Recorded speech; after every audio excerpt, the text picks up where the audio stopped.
আসসালামু আলাইকুম। আশা করছি সবাই ভালো আছেন।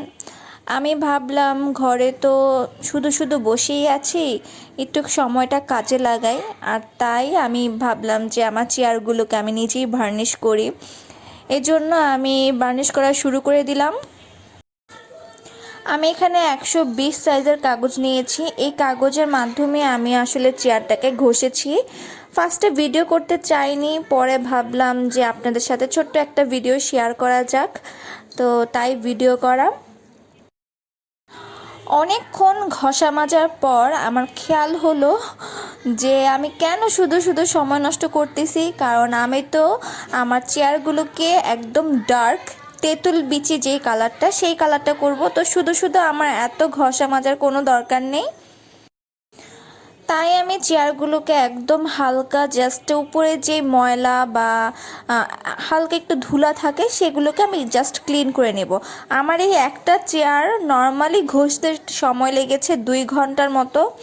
অনেক সময়, আমি জানি না আমি কবে বাকি চেয়ারগুলোকে একদম ঘষে মেজে চকচকা করে ফেলবো।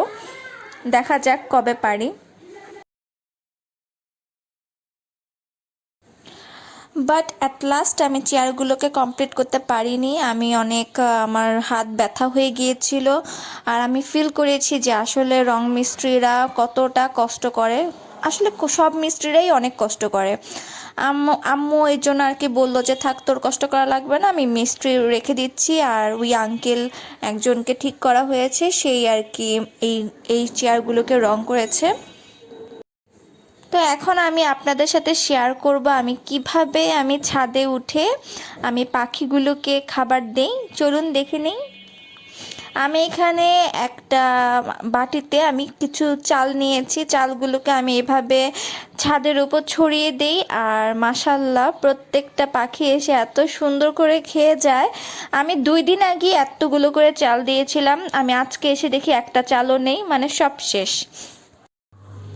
আমার অনেক শখ ছিল যে আমি বারান্দায় ওই যে ছোট ছোট কাপে রেখে আমি পানি রাখবো, চাল রাখবো সব সময়, কিন্তু আমার বিড়ালগুলোর জন্য আমি রাখতে পারি না।